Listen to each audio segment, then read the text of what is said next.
Maayong gabi kaninyong tanan mga kaigsunan ug mga kahigalaan. Naginamhinam ko sa bag-o nato nga leksyon karon. Nahuman ang atong topiko mahitungod sa imprecatory prayer ug nakatunta nga dili na angay gamiton aron nga magamit nga personal nga panimalos.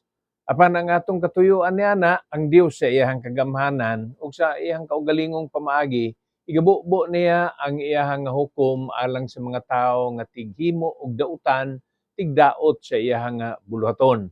Karon sa bag-o nato nga leksyon mga kaigsunan, maghisgot ta mahitungod sa church covenant kon pakigsaad.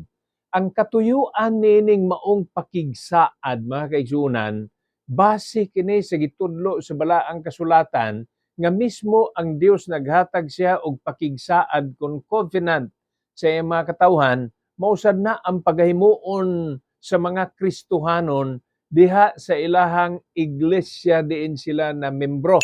So wherever you are a church member, kinahanglan nga doon na kay pakigsaad nga himuon diha sa mga kaigsuunan o matawag nato among the brethren, but this covenant is for you and for the Lord as your promise. Sa balaang kasulatan, ang mga pulong nga vow, mga pulong nga testament, o ang mga pulong nga covenant, magka pare-pareho ra kana ang iyahang ipasabot. O karon ato nga sugdan ang atong pagbasa sa Hebrews chapter 8 verse 6. But now hath he obtained a more excellent ministry, by how much also he is the mediator of a better covenant, which was established upon better promises. Ang Dios magapanalangin sa mga pulong nga atong gibasa. Atong pangayoon ang kaalam sa Ginoo aron masabtan nato kay taas-taas kini nga series sa pagtuon may tungod sa pakigsaad kun kasabutan. Magaampo kita. May gugmaon og langit nun namo nga Dios nagapangayo mig kaalam og gamhi kami Ginoo sa balaan nga espiritu.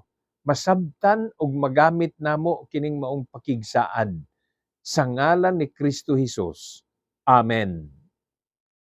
Specifically, I will use the Green Meadow Baptist Church Covenant. Mao ni ang pakigsaad nga himuon sa kada miyembro sa Green Meadow Baptist Church ngadto sa atong Ginoo. Awhagon ta sad kamo nga tanan nga do na gyud mo'y pakigsaad sa Ginoo diha sa iglesia diin kamo na miyembro. Angay sab nato nga sabton mga kaigsuunan nga kung maggamit ko sa pulong nga iglesia, wa ni nagpasabot may tungod sa usa ka denominasyon sa tao. Ang ipasabot yun nini church kun ecclesia nga mo nay matawag sa atong kinaugalingong lengguwahe iglesia. Mao na ang atong congregation. O simple nga kahulugan sa iglesia mao ni ang pagtigom sa mga tinawag. It is the assembly of the called out ones. Busa wa ni nagahisgot og usa ka specific nga denomination apan mao ni ang mga magtutuo diha kay Ginoong Hesukristo. Karon sa nabasa nato dahil sa Hebrehanon 8:6, nagatudlo ni mahitungod sa panaad sa Dios sa pagtuon nato sa balaang kasulatan na ginatawag nga progressive revelation. Doon ay mga butang na sa Old Testament makita na nga daan apan mas gipahayag pa diri sa bag-o nga testamento o pakigsaad. Tungod niya na ang references nga akong pagagamiton karon maglangkob gikan sa Old Testament kaapil na ang New Testament. As I continue, my brothers and my sisters, I would like to read the first paragraph of the GMBC Covenant. Having been led, as I believe, by the Spirit of God to receive the Lord Jesus Christ as my Savior, and on the profession of my faith, having been baptized in the name of the Father, and of the Son, and of the Holy Ghost, I do now, in the presence of God and this assembly, solemnly and joyfully enter into a covenant with my holy and loving God. Mao nay makaigsunan ang unang bahin sa atong pakigsaad. Unya, kini nagahisgot mahitungod usab sa paggiya kanato sa Dios nga balaang espiritu. Nagahisgot kini mahitungod sa iyahang kaayo ug karon atong isaysay og tagaan og Bible verses ang mga naglain-laing bahin nini. Nagtuo ta nga gigiyahan kita sa balaan nga espiritu ug dinhi sa 2 Chronicles chapter 15 verse 12, and they entered into a covenant to seek the Lord God of their fathers with all their heart and with all their soul. Mao ni mga kaigsunan ang kamatuoran nga kinahanglan nato ang pakigsaad sa Dios, pakigsaad nga mulangkob kini, moapil kini sa handom tinguha nato nga pangitaon.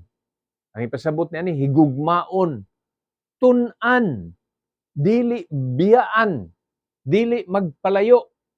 Apan seeking God, ay pasabot ni mangita ta sa Ginoo, magpaduol ta. Basahon iyang pulong, istoryahon siya pinaagi sa pag-ampo. Mao na mga pamaagi nga atong ginapangita ang Ginoo ug niinin tanan ang balaan nga espiritu mo itugtan nato nga muhatag kanato og gabay o kanang giya. Ang sunod dinhi nagaingon sa pagdawat kay Ginoong Kristo nga atong Dios ug ato nga manunubos. Karon na asab na sa John chapter 1 verse 12. But as many as receive him, to them gave he power to become the sons of God, even to them that believe on his name. Alang nis mga katawhan nga nakabaton kay Ginoong Kristo, nga nakadawat kay Ginoong Kristo isip Dios, manunubos sa iyang kinabuhi, mao kini ang pakigsaad, mao ning pagpamatuod. Anak ikaw sa Dios, igsuon sa pagtuo, naan kinahanglan ang imong pakigsaad di lang ihatag ngadto sa Dios apan imo sad ning barugan ug pagatumanon. Next, having been baptized in the name of the Father and of the Son and of the Holy Ghost. Matthew chapter 28:19. Ang baptism nato, ang pagbautismo sa tubig, gipaagi sa ngalan sa Amahan, sa Anak ug sa Espiritu Santo. Diha gyud na gipamatuod ug ang pagtudlo dinhi sa balaang kasulatan diha sa balaan nga Trinidad. May mga tao nga nagaingon nga ang bautismo mao kuno ang makaluwas. Apan dinis balaang kasulatan makita nato nga ang bautismo sa tubig kabilinggan sa kada Kristohanon. Naamang gud na siya ipaila. Kung makita nato na sa Romans chapter 6, very clear kana verses 3 and 4. Know ye not that so many of us as were baptized into Jesus Christ were baptized into his death? Therefore, we are buried with him by baptism into death, that like as Christ was raised up from the dead by the glory of the Father, even so we also should walk in newness of life. Dinhi mga kaigsunan, mapaila usab ang kabag-uhan sa tao. Nga sa dihang nabatunan niya sa Ginoong Kristo, matud pa ni Apostol Pablo sa mga taga-Korinto, bag-o nga binuhat. Busa diha sa bautismo, pag tuslog kanimo didto sa tubig, gilubong ikaw sa tubig, mao na nga baptism of water og way lain nga pamaagi sa bautismo. Tuslog yun. Unya dili nang wisik-wisikan, dili nang buan. It's not about pouring of water, it's not about sprinkling but you should be submerged into water.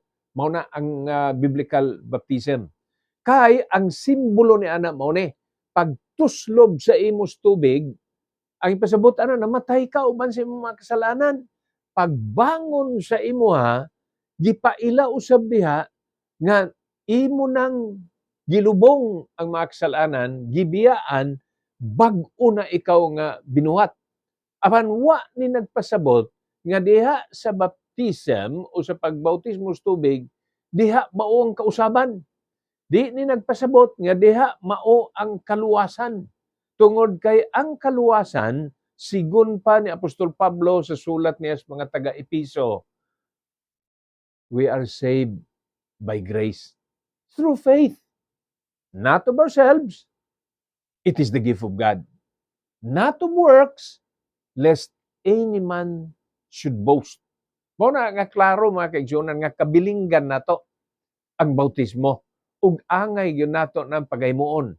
Kung naa pa dinhi mga Kristohanon nga wala pa niini hantud karon, wa pay kanu bautismuhan, nan kinahanglan kana sa imong nakatunan samtang ga istorya o nagahatag kanimo og pagpahinumdom ang balaang espiritu, submit to water baptism. Kay mausad na ang pamaagi nga mamembro ikaw sa usa ka lokal nga iglesia. Mao na ang katuyuan.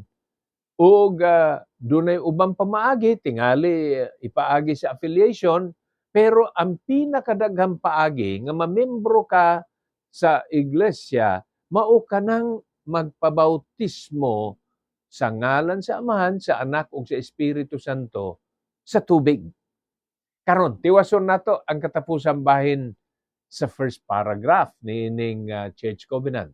Ang sulti dinhi, I do now, in the presence of God and this assembly, solemnly and joyfully enter into covenant with my holy and loving God.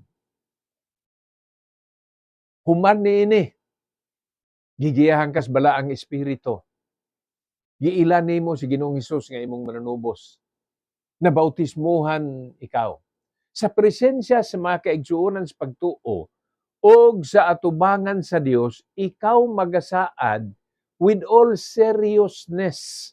Dili ni ingon nga ang Church Covenant ato lang himuong papel-papel lang. Apan pagpahinumdum kini nga naatay kabilinggan, naatay mga himuonon aron nga kita mahimong kabahin sa pagpalapnag sa pagkamatarong sa Dios. Kining maong panaad, mao ni ang kabahin ni ginatawag natong covenant. And promises, agreements, and covenants are made not to be broken but to be fulfilled. Sa ubang tao mo ni ang ilaha, promises are made to be broken. Kana igsuon usa na ka experience sa mahimong gisaaran unya wa gituman mo nang desperado ang iyang sitwasyon ug naghimo na lag panultihon nga ang saad gihimo na para pakyason. Apan mga kaigsunan, ang kamatuoran, ang saad atong himuon ug ang tuyo nato kini pagatumanon. Sa balaang kasulatan adunay sulti dinhi nga ang usa ka tawo nga maghimong panaad adunay kabilinggan nga siya mutuman niini. Deuteronomy chapter 23 verse 21. When thou shalt vow a vow unto the Lord thy God, thou shalt not slack to pay it. For the Lord thy God will surely require it of thee, and it would be seen in thee.